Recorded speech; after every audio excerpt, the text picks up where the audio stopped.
రమేష్ గారు, హరిప్రసాద్ గారు, బాపురావు గారు జాయింట్ సెక్రటరీగా ఎన్నికయ్యారు. వారందరికీ నా పక్షాన బీఆర్ఎస్ పార్టీ పక్షాన హృదయపూర్వకమైన శుభాకాంక్షలు, అభినందనలు.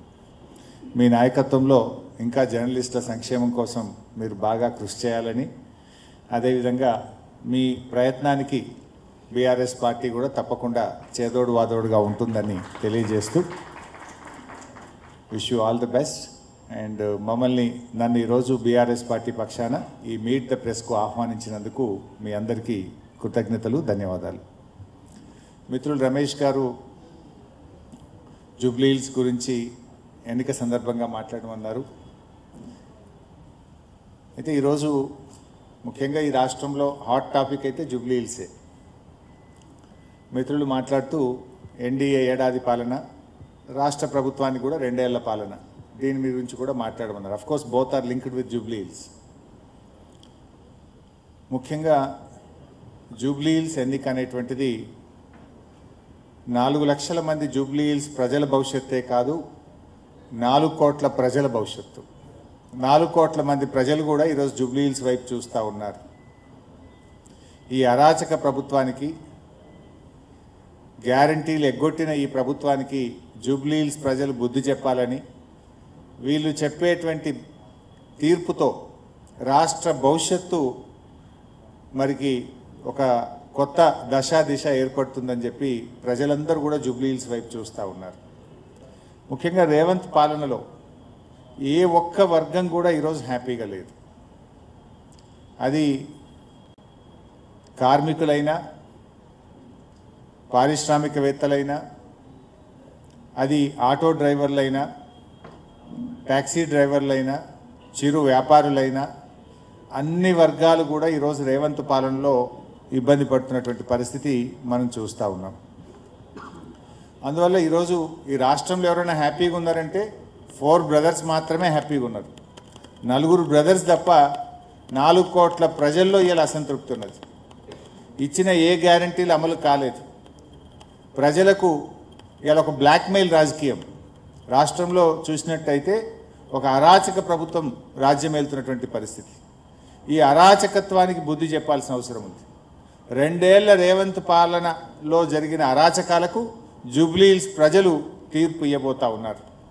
ఎందుకంటే ఇక్కడ మనం ఈ కాంగ్రెస్ను ఓడించకపోతే మరో 3 ఏళ్ల పాటు ఈ రాష్ట్ర ప్రజలు నరకయాతన అనుభవించాల్సి ఉంటుంది. కేసీఆర్ పాలనలో వికాసం, రేవంత్ పాలనలో 2 ఏళ్ల పాలనలో ప్రజలకు విధ్వంసం తప్ప మిగిలింది ఏం లేదు. నిజానికి చెప్పుకోవడానికి ఒక్కటి కూడా లేదు, ఏ ఒక్కటి కూడా జరగలేదు. పథకాలు, కేసీఆర్ గారు అందించిన సంక్షేమ పథకాలు ఒకటొక్కటిగా రద్దవుతూ ఉన్నాయి. ఒకటొక్కటిగా చెప్పకుండానే వాటి అమలు నిలిచిపోతూ ఉంది తప్ప కొత్తగా వస్తున్నటువంటిది అయితే ఏమీ లేదు. ఈ ఎన్నిక వికాసానికి, విధ్వంసానికి మధ్య జరుగుతున్న ఎన్నిక. ప్రజలు ఈ ఎన్నికల్లో ఏది కావాలో నిర్ణయించుకోవాలి. వికాసం గెలవాలా, విధ్వంసం గెలవాలా? ఈరోజు మీరు చూస్తే హైడ్రా పేరిట జరిగిన అరాచకం అంతా ఇంత కాదు, మనం అందరం కూడా చూస్తున్నాం. ఇట్లా చూస్తే అసలు రాష్ట్రంలో ఒక బ్లాక్మెయిల్ పాలన. రేవంత్ పాలనలో మీరు చూస్తే basically Revanth is a blackmailer. ఈ రాష్ట్రంలో అందరికీ తెలుసు, సమాచార హక్కు చట్టాన్ని ఉపయోగించి ఏ రకంగా ఇండస్ట్రియలిస్టులను, రియల్ ఎస్టేట్ వ్యాపారులను బ్లాక్మెయిల్ చేసిండో ఈ రాష్ట్రంలో, హైదరాబాద్లో మీలాంటి జర్నలిస్టులకు, రాష్ట్ర ప్రజలకు తెలుసు. ముఖ్యమంత్రిగా కూడా ఈరోజు బ్లాక్మెయిల్ చేస్తున్నాడు రేవంత్ రెడ్డి పాలన. ఇవాళ ఉదాహరణకు మీరు చూడండి, ఫీజు రియంబర్స్మెంట్ రాలేదు అని కాలేజీలు 2 సంవత్సరాల నుంచి కాళ్ళ చెప్పులు అరిగేలా ప్రభుత్వం చుట్టూ తిరిగారు. మంత్రులను కలిశారు, ముఖ్యమంత్రిని కలిశారు, అధికారులను కలిశారు. ఇంకా మేము మా ఉద్యోగుల జీతాలు ఇవ్వలేకపోతున్నాము, కరెంట్ బిల్లులు కట్టలేకపోతున్నాము, ఈ కాలేజీలు మేము నడపలేము అని నిరవధిక సమ్మెకు కాలేజీలు పోయారు. నిరవధిక సమ్మెకు పోతే ఆ కాలేజీల మీద విజిలెన్స్ దాడులు చేపిస్తున్నాడు రేవంత్ రెడ్డి. పోలీసులను పంపించి కాలేజీల యాజమాన్యాన్ని భయభ్రాంతులకు గురి చేస్తున్నాడు రేవంత్ రెడ్డి. పైసలు ఇయ్యవైతివి, కనీసం సమ్మె చేసే హక్కు కూడా లేదంటే ఇది బ్లాక్మెయిల్ కాకపోతే ఏంటిది రేవంత్ రెడ్డి గారు? నువ్వే చెప్పినావు దసరాకు 600 ఇస్తా, దీపావళికి 600 కోట్లు ఇస్తా అన్నావు, మరి ఇయ్యలేదు కదా. చూశారు, 2 ఏళ్ళు టైం ఇచ్చారు నీకు. అదే బీఆర్ఎస్ ప్రభుత్వం 6 ఏళ్ళు మా 9.5 సంవత్సరాల పాలనలో 19,500 కోట్లు ఫీజు రియంబర్స్మెంట్ మేము చెల్లించాం. వైఎస్ఆర్ గారు ప్రారంభించిన పథకమైన ఇది మంచి పథకమని మా ముఖ్యమంత్రి ఆనాడు కేసీఆర్ గారు ఈ పథకాన్ని కొనసాగించినాం. కరోనా వచ్చినా నిధులు విడుదల చేసినాం. మరి మీ కాంగ్రెస్ పార్టీ మీ వైఎస్ఆర్ అని చెప్తావు కదా, నువ్వు 2 ఏళ్లలో 2 రూపాయలు ఎందుకు ఇవ్వలేదు అంటే ఇలా బ్లాక్మెయిల్కి పాల్పడుతున్నాడు. వాళ్ళు న్యాయబద్ధంగా రావాల్సిన ఫీజు రియంబర్స్మెంట్ డబ్బులు ఇవ్వమంటే ఇలా బ్లాక్మెయిల్ రాజకీయాలకు రేవంత్ పాల్పడతా ఉన్నాడు. ఇలా కాలేజీలు బంద్ అయినాయి. జూబ్లీ హిల్స్ ప్రజల పిల్లలు కూడా కాలేజీల్లో చదువుతున్నారు కదా, వాళ్ళ పిల్లలు ఎందుకురా బాబు నువ్వు కాలేజీకి పోతలేవంటే ఫీజు రియంబర్స్మెంట్ రేవంత్ రెడ్డి ఇస్తలేడు, మేము ఇంట్లో కూర్చున్నాం, మరి ఆ డబ్బులు ఇవ్వలేడు కనుక కాలేజీలు బంద్ చేసిండ్రు అంటున్నారు. మరి ఆ పిల్లల మంచి కోరుకునే తల్లిదండ్రులు పిల్లల భవిష్యత్తు చెడిపోతుంటే ఇంకా కాంగ్రెస్కి ఏ రకంగా ఓటేస్తారు? అదేవిధంగా ఆరోగ్యశ్రీ ఇది కూడా వైఎస్ఆర్ గారు ప్రారంభించిన పథకం. కేసీఆర్ గారు ఈ పథకం మంచిదని 2 లక్షల రూపాయల నుంచి దాన్ని 5 లక్షల రూపాయలకు పెంచాడు. ప్రతి కుటుంబానికి ప్రతి ఏడాది 5 లక్షలకు పెంచింది కేసీఆర్ ప్రభుత్వం. ఆసుపత్రుల సంఖ్య పెంచాం, వ్యాధుల సంఖ్య పెంచాం. 7,000 కోట్ల రూపాయలు ఖర్చు పెట్టి ఆరోగ్యశ్రీ పథకాన్ని బీఆర్ఎస్ ప్రభుత్వం కొనసాగించింది. 2 ఏళ్ళైంది రేవంత్ రెడ్డి గారు వచ్చి. దాదాపు 1900 కోట్లు బకాయి పడితే ఆరోగ్యశ్రీ డబ్బులు ఇవ్వకపోతే వాళ్ళు సమ్మె నోటీస్ ఇచ్చారు. అయ్యా ఎప్పుడు ఇస్తారు అని అడిగి 2 సంవత్సరాలు వేచి చూసి నోటీస్ ఇస్తే ఆసుపత్రుల మీదకి నోటీసులు, పోలీస్ దాడులు, మున్సిపల్ అధికారులు వెళ్ళి వేధింపులు, విజిలెన్స్ దాడులు, నీ మెట్లు రోడ్డు మీదకి వచ్చినాయి నీ హాస్పిటల్ కూలగొడతాం, నీ ఫైర్ ఇంజన్ అలారం పనిచేస్తలేదు నీ హాస్పిటల్ సీజ్ చేస్తాం. ఇదా బ్లాక్మెయిల్? ఒక ప్రభుత్వం నడిపే తీరు ఇదా? కాలేజీలు ఫీజు రియంబర్స్మెంట్ అడిగితే పోలీసులను పంపిస్తాం, ఆరోగ్యశ్రీ బకాయిలు చెల్లించమంటే పోలీసుల్ని పంపిస్తాం. భట్టి గారు మీ అందరికి గుర్తు, అప్పుడు హైడ్రాస్ ప్రారంభంలో భట్టి గారు ఒక ప్రెస్ మీట్ పెట్టి పెద్ద వీడియో ప్రజెంటేషన్ ఇచ్చాడు. ఈ రాష్ట్రంలో దాదాపు 11 పెద్ద ప్రాజెక్టులు 13,000 కోట్ల విలువ కలిగిన ప్రాజెక్టులన్నీ చెరువుల్లో కడుతున్నారు, చెరువు శిఖంలో కడుతున్నారు అని వీడియోలు వేసి ప్రజెంటేషన్ ఇచ్చిండు భట్టి గారు. ఇవన్నీ కూడా ఆపేయాలన్నాడు. ఎంతటి వాడైనా ఎవడైనా ఎంత పెద్దోడైనా ఎవరికైనా హైడ్రా ఒక్కటే కూల్చేస్తామన్నాడు. మరి ఇప్పుడు భట్టి గారు ప్రెస్ మీట్ పెట్టి ఏడాది అర్థమైంది. భట్టి గారు ప్రెస్ మీటు బ్లాక్మెయిల్ సెటిల్మెంటు. ఇలా 11 ప్రాజెక్టుల గురించి మళ్ళీ మాట్లాడుతుండ్రా? ఆ 13,000 కోట్ల రూపాయల విలువ కలిగిన ప్రాజెక్టుల గురించి ఆనాడు Bhatti deputy CM press meet, CM settlement. ఇది బ్లాక్మెయిల్ రాజకీయం. అదేవిధంగా ఉద్యోగ సంఘాలు వాళ్ళు రిటైర్మెంట్ అయిన ఉద్యోగులకు పెన్షన్ బెనిఫిట్స్ వస్తలేవు, డిఏలు రావడం లేదు, పిఆర్సీ రావడం లేదు. ఉద్యోగ సంఘాలు ఎక్కడన్నా నోరెత్తితే వాళ్ళ మీద ఏసీబీ దాడులు, బ్లాక్మెయిల్. ఉద్యోగ సంఘాలు ఇలా దేశంలో అత్యధిక డిఏలు పెండింగ్లో ఉన్న రాష్ట్రం తెలంగాణ రాష్ట్రం.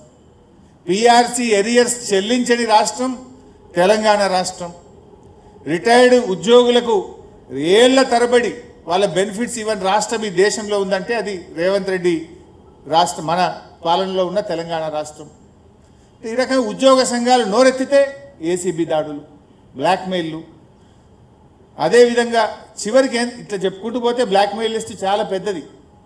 చివరికి జూబ్లీ హిల్స్ ఎన్నికల్లో బీఆర్ఎస్ నాయకులను బ్లాక్మెయిల్ చేస్తుండు, జూబ్లీ హిల్స్ ఎన్నికల్లో ప్రజలను కూడా రేవంత్ రెడ్డి బ్లాక్మెయిల్ చేస్తుండు.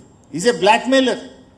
ఒక ముఖ్యమంత్రి 2 ఏళ్లలోనే నీ పని చేశాను, నా ప్రభుత్వం ఇంత మార్పు తెచ్చింది, ఇది మా గుణాత్మకమైన మీ జీవితాల్లో తెచ్చిన మార్పు అని ఓట్లు అడగాలి. కానీ రేవంత్ రెడ్డికి చేసిందేమీ లేదు, చెప్పుకోవడానికి అంతకంటే లేదు. కనుక అదే బ్లాక్మెయిల్ మైండ్ సెట్తో ఉన్న ఈ ముఖ్యమంత్రి ఇవాళ జూబ్లీ హిల్స్లో బీఆర్ఎస్ నాయకులను, నువ్వు బీఆర్ఎస్ నాయకులు కాంగ్రెస్లో చేరకపోతే నీ ఇల్లు కూలగొడతాం, నీ వ్యాపారాలు దెబ్బతీస్తాం, నిన్ను ఇంకేదో చేస్తాం అని ఇవాళ బీఆర్ఎస్ కార్యకర్తల మీద నాయకులను వేధింపులకు గురి చేసే ప్రయత్నం చేస్తున్నాడు. చివరికి ప్రజలతో కూడా ఏమంటున్నాడు, మీరు కాంగ్రెస్ కోటేయకపోతే మీ రేషన్ షాప్ బంద్ అవుతుంది, మీ పెన్షన్ బంద్ అవుతుంది. నీ అయ్యే జాగిరా, నువ్వెవరి బంద్ చేయడానికి?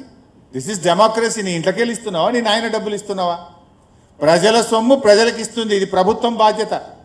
కానీ ఇలా ముఖ్యమంత్రి ఏంటంటే ఓటమి భయం పట్టుకున్నది, చెప్పుకోవడానికి ఏమీ లేదు. అందుకే ఇలా రేవంత్ రెడ్డి బ్లాక్మెయిల్కు పాల్పడతా ఉన్నాడు, ప్రజలను బెదిరించే ప్రయత్నం చేస్తూ ఉన్నాడు. ప్రజాస్వామ్యంలో బెదిరింపులకు తావులేదు, స్కీములు బంద్ చేస్తా అని చెప్పడానికి అవకాశం లేదు. ఇది కేవలం నీ ఓటమి భయంతో, ఫ్రస్ట్రేషన్తో ఇవాళ ముఖ్యమంత్రి గారు బ్లాక్మెయిల్కి పాల్పడతా ఉన్నాడు. అంటే రేవంత్ పాలన ఈజ్ ఏ బ్లాక్మెయిల్ గవర్నమెంట్. దీన్ని ప్రజలు గమనించాలని చెప్పి కూడా నేను కోరుతా ఉన్నా. ఈ బ్లాక్మెయిలర్కు జూబ్లీస్ ప్రజలు గుణపాఠం చెప్పాలని చెప్పి కూడా నేను ఈ సందర్భంగా కోరుతా ఉన్నా. ఇకపోతే అన్ని అబద్ధాలే, అభివృద్ధి ఆగిపోతుంది అంటున్నారు. నువ్వు కంటోన్మెంట్లో కూడా ఇదే డైలాగ్ కొట్టినావు. కాంగ్రెస్ గెలిస్తే 4,000 కోట్లతో అభివృద్ధి చేస్తా అన్నాడు రేవంత్ రెడ్డి గారు. చాలా విషయాలు చెప్పారు. 6,000 డబుల్ బెడ్రూమ్ ఇల్లు కడతామన్నాడు.